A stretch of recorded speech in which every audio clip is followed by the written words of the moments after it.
नमस्कार, मैं हूं रंजीत कुमार और इस समय जो खबर आ रही है वो भारतीय चुनाव इतिहास की सबसे बड़ी घटना और सबसे बड़ा स्कैंडल साबित हो सकती है। भारतीय मूल के एक इंजीनियर ने दावा किया है कि 2014 में जो चुनाव हुए थे उसमें बड़े पैमाने पर ईवीएम हैक की गई थी और ये हैकिंग बीजेपी ने करवाई थी। उसने आज जो सैयद शुजा नाम के इस शख्स ने, जो कि ईसीएल का पूर्व अधिकारी रह चुका है, पूर्व इंजीनियर रह चुका है, उसने लंदन में एक प्रेस कॉन्फ्रेंस की और उस प्रेस कॉन्फ्रेंस में उसने बहुत सारे चौंकाने वाले खुलासे किए हैं, बहुत चौंकाने वाले दावे किए हैं। और ये जो दावे हैं, आप यकीन नहीं करना मुश्किल है। ये किसी बहुत ही एक थ्रिलर का प्लॉट जैसा दिखता है, लेकिन अगर ये सच है तो ये, जैसा कि मैंने कहा, कि ये भारतीय चुनावी इतिहास का, भारतीय राजनीति का सबसे बड़ा स्कैंडल साबित हो सकता है।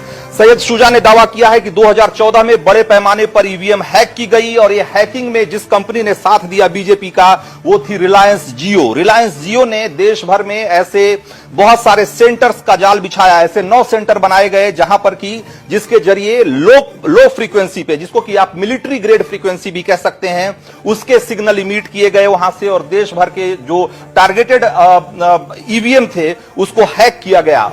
जो सैयद शुजा है, उनका दावा है कि जो लोग काम कर रहे थे इन सेंटर्स में, उन्हें भी नहीं पता था कि वो एक तरीके से ईवीएम हैकिंग में इन्वॉल्व हैं, क्योंकि उन्हें लग रहा था कि वो सिर्फ डेटा एंट्री कर रहे हैं और असल में वहां से हैकिंग चल रही थी।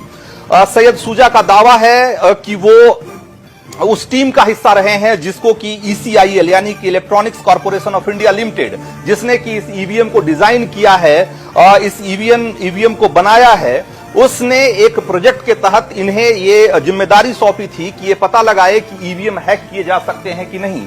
और उनकी टीम ने ये साबित किया था कि ईवीएम को लो फ्रीक्वेंसी सिग्नल के जरिए इंटरवीन किया जा सकता है, इंटरसेप्ट किया जा सकता है और उसे हैक भी किया जा सकता है। और ये हैकिंग जब उन्होंने साबित की कि ये हैकिंग हो सकती है, बाद में इसी टेक्निक का इस्तेमाल करके 2014 के चुनाव में बड़े पैमाने पर ईवीएम हैक की गई। बहुत चौंकाने वाले खुलासे हैं, आप जानकर हैरान हो जाएंगे जो सैयद शुजा ने कहा है। आपको एक बार फिर से बता दें कि ये जो प्रेस कॉन्फ्रेंस है लंदन में हो रही है और लंदन में इंडियन जर्नलिस्ट एसोसिएशन का जो यूरोप चैप्टर है उसने इस प्रेस कॉन्फ्रेंस को वहां आयोजित करवाया है। वहां पर सैयद शुजा का दावा है कि इस प्रेस कॉन्फ्रेंस को लेकर के भारत की सभी राजनीतिक पार्टियों को न्योता भेजा गया था, उनको बताया गया था कि इस तरह का प्रेस कॉन्फ्रेंस होना है, किया जाना है, लेकिन सिर्फ कांग्रेस के कपिल सिब्बल उस प्रेस कॉन्फ्रेंस में मौजूद हैं।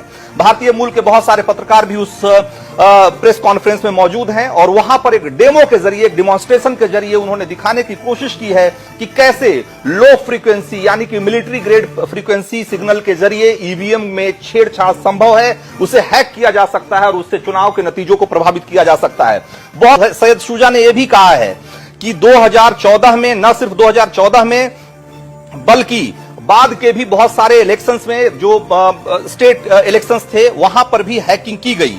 और उनका दावा है कि इस बार मध्य प्रदेश, छत्तीसगढ़ और राजस्थान में भी नतीजे एकदम अलग होते, बीजेपी यहां जीत जाती, अगर उन्होंने और उनकी टीम ने इसको इंटरसेप्ट नहीं किया होता। जो बीजेपी की तरफ से जो ये हैकिंग की कोशिश की जा रही थी, अगर उसको इंटरसेप्ट नहीं किया होता तो यहां भी नतीजे पलट जाते और बीजेपी के फेवर में जाते।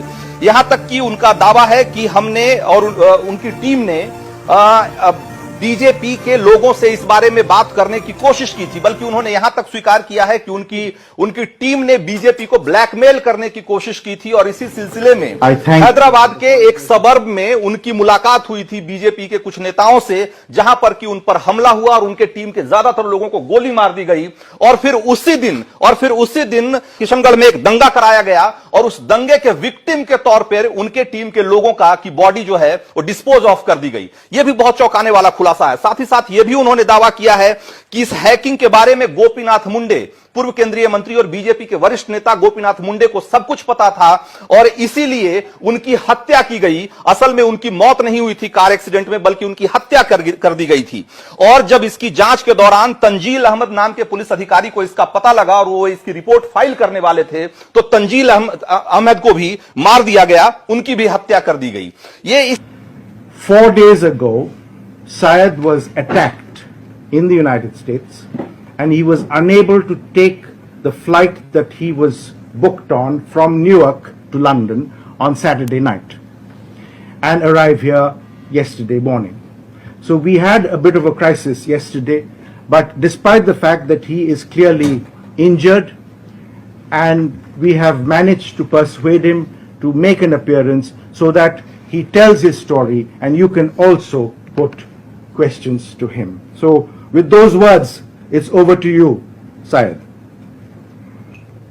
Hello everyone, thanks for coming down there. I use Hindi, English, American, British both.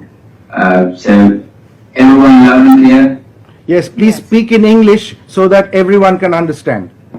You Okay, can do so that's with all. an American accent, but do speak English. Alright, so my name is Shuja. I'm known with many names. You know, some call me Sid, some call me Syed, some call me Rinkesh, some call me Mohit.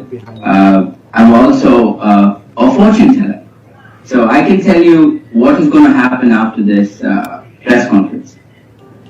First thing, Election Commission of India will deny the possibility of EVM hacking.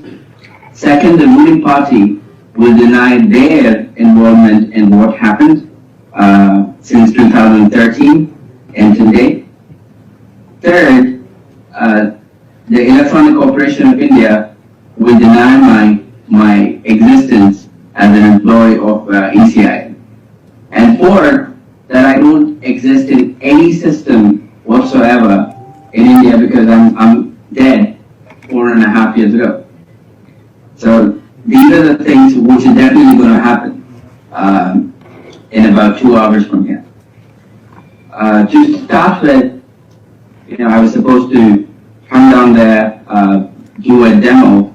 However, those who are supposed to get the EVMs transported to India, they have been offered great amount of money, and they decided not to show up at the venue with the EVMs which was used in recent elections, the 2018 November election. So that plan was completely dropped out. However, If I could just stop you there for a minute, I just want to say that ECIL means Electronic Corporation of India Limited. It's a public sector company which manufactures what are known as electronic voting machines or EVMs. Please carry on, Syed. so the EVMs, the ballot. तो हम आपको वो press conference दिखा रहे थे जो कि अब से थोड़ी देर पहले ही लंदन में किया गया और जहां पर कि इस तरह के बहुत चौंकाने वाले दावे किए गए हैं ईवीएम हैकिंग को लेकर के। जैसा कि उन्होंने दावा किया कि 2014 में ईवीएम बड़े पैमाने पर हैक की गई थी और भी बहुत सारे स्टेट इलेक्शन हैं जिसमें कि ईवीएम की हैकिंग हुई। बहुत चौंकाने वाली बातें कही गई है। गोपीनाथ मुंडे की मौत नहीं हुई थी, उनकी हत्या की गई थी और उनकी मौत की जांच कर रहे अधिकारी ने जब उनकी हत्या की बात उजागर करनी चाहिए, सार्वजनिक करनी चाहिए तो उनकी भी हत्या कर दी गई। हालांकि ये फैक्ट है कि तंजील अहमद जो कि एनआईए में डीएसपी के रैंक पर काम कर रहे थे और गोपीनाथ मुंडे के केस से जुड़े हुए थे, 2016 में उनकी हत्या कर दी गई थी। इसके